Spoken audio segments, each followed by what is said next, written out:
നമസ്കാരം. മീറ്റർ ഇടാതെ അമിത ചാർജ് ഈടാക്കി നിരത്തിലോടുന്ന ഓട്ടോറിക്ഷക്കാർ ഇനി സൂക്ഷിച്ചോളൂ. ഇന്നു മുതൽ ഇത്തരക്കാർക്ക് പിടിവീഴും.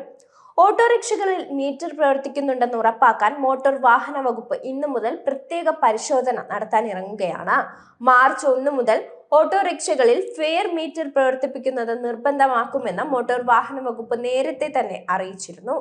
മീറ്റർ പ്രവർത്തിപ്പിക്കാതെ അമിത ചാർജ് ഈടാക്കുന്നതും ഇതേ തുടർന്നുള്ള വാക്തർക്കങ്ങളും ഒഴിവാക്കാൻ സംസ്ഥാനതല തീരുമാനങ്ങളുടെ ഭാഗമായാണ് പാലക്കാട് ജില്ലയിലും നടപടി സ്വീകരിക്കുന്നത്. ഓട്ടോറിക്ഷക്കാർ അമിത ചാർജ് ഈടാക്കുന്നത് സംബന്ധിച്ച് കൂടുതൽ ആക്ഷേപമുള്ള ജില്ല കൂടിയാണ് പാലക്കാട്. ശനിയാഴ്ച മുതൽ മീറ്റർ പ്രവർത്തിപ്പിക്കാത്ത ഓട്ടോറിക്ഷകൾ ശ്രദ്ധയിൽപ്പെട്ടാൽ ഇവർക്കെതിരെ പിഴ ഈടാക്കുന്നതടക്കമുള്ള നടപടി സ്വീകരിക്കുമെന്നും പാലക്കാട് RTO CU മുജീബ് പറഞ്ഞിരുന്നു. പരാതികൾ പരിഹരിക്കാൻ 2 മാസത്തിൽ ഒരിക്കൽ യോഗം ചേരും. മീറ്റർ ഇടാത്ത ഓട്ടോറിക്ഷകൾക്കെതിരെ യാത്രക്കാരുടെ പരാതിയിലും നടപടിയെടുക്കും.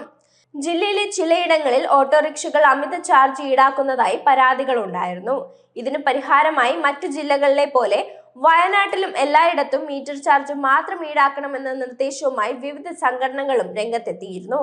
അമിത ചാർജ് ഈടാക്കിയെന്ന പരാതിയിൽ മാനന്തവാടി ജോയിന്റ് RTO വള്ളിയൂർക്കാവ് സ്റ്റാൻഡിലെ ഒരു ഓട്ടോറിക്ഷയുടെ പെർമിറ്റ് 7 ദിവസത്തേക്ക് സസ്പെൻഡ് ചെയ്തിരുന്നു. ചാർജിനെ ചൊല്ലി യാത്രക്കാരും ഓട്ടോറിക്ഷ ഡ്രൈവർമാരും തമ്മിൽ തർക്കമുണ്ടാകാറുണ്ട്. എന്നാൽ യാത്രക്കാർ രേഖാമൂലം പരാതി നൽകാൻ താല്പര്യം കാണിക്കാത്തത് നിയമ നടപടികൾ കാര്യമായി ഉണ്ടാകാറില്ല. മീറ്റർ ചാർജ് ഈടാക്കാൻ തീരുമാനിച്ചാൽ ഈ പ്രശ്നം പരിഹരിക്കാനാകുമെന്നായിരുന്നു അന്ന് ചൂണ്ടിക്കാട്ടപ്പെട്ടിരുന്നത്. വയനാട്, ഇടുക്കി ജില്ലകൾ മലയോര മേഖലകളായതിനാൽ മീറ്റർ ചാർജിന് പുറമെ 50% തുക കൂടി ഈടാക്കാവുന്നതാണ് എന്നാണ് ഓട്ടോറിക്ഷ ഡ്രൈവർമാർ പറഞ്ഞിരുന്നത്. എന്നാൽ ഇത്തരത്തിൽ മീറ്റർ ചാർജിന് മുകളിൽ തുക വാങ്ങാൻ ഉത്തരവ് നിലവിലില്ലെന്നാണ് ഗതാഗത വകുപ്പ് അധികൃതർ അറിയിച്ചത്. മാനന്തവാടിയിൽ മീറ്റർ ഇടുന്നതിനു പകരം ഓട്ടോറിക്ഷയിൽ സ്ഥാപിച്ച കാർഡിലെ തുകയാണ് വാങ്ങുന്നത്. ജില്ലാ ആസ്ഥാനമായ കൽപ്പറ്റയിൽ മീറ്റർ ചാർജ് മാത്രമേ ഈടാക്കാറുള്ളൂ. ഈ മാതൃക മാനന്തവാടിയിലേക്കും മീറ്റർ ചാർജ് വാങ്ങാത്ത മറ്റു സ്ഥലങ്ങളിലേക്കും വ്യാപിപ്പിക്കണമെന്ന ആവശ്യവും ഉയർന്നിരുന്നു. രാത്രികാലങ്ങളിൽ ചില ഓട്ടോറിക്ഷകൾ മീറ്റർ ചാർജിനൊപ്പം പകുതി തുക കൂടി അധികമായി ഈടാക്കാറുണ്ടെങ്കിലും ചിലർ പകൽ സമയത്ത് ഉൾപ്പെടെ മീറ്റർ ഇടാത്തതും അമിത നിരക്ക് വാങ്ങുന്നതുമാണ് പരാതിക്കിടയാകുന്നത്.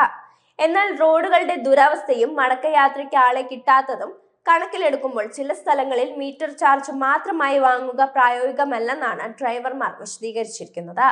യാത്രക്കിടെയുള്ള കൊടുമഴയും പ്രകൃതി ദുരന്ത സാധ്യതകളും രൂക്ഷമായി തുടരുന്ന വന്യജീവി ശല്യവും പരിഗണിക്കാതെയാണ് തൊഴിലെടുക്കുന്നത്.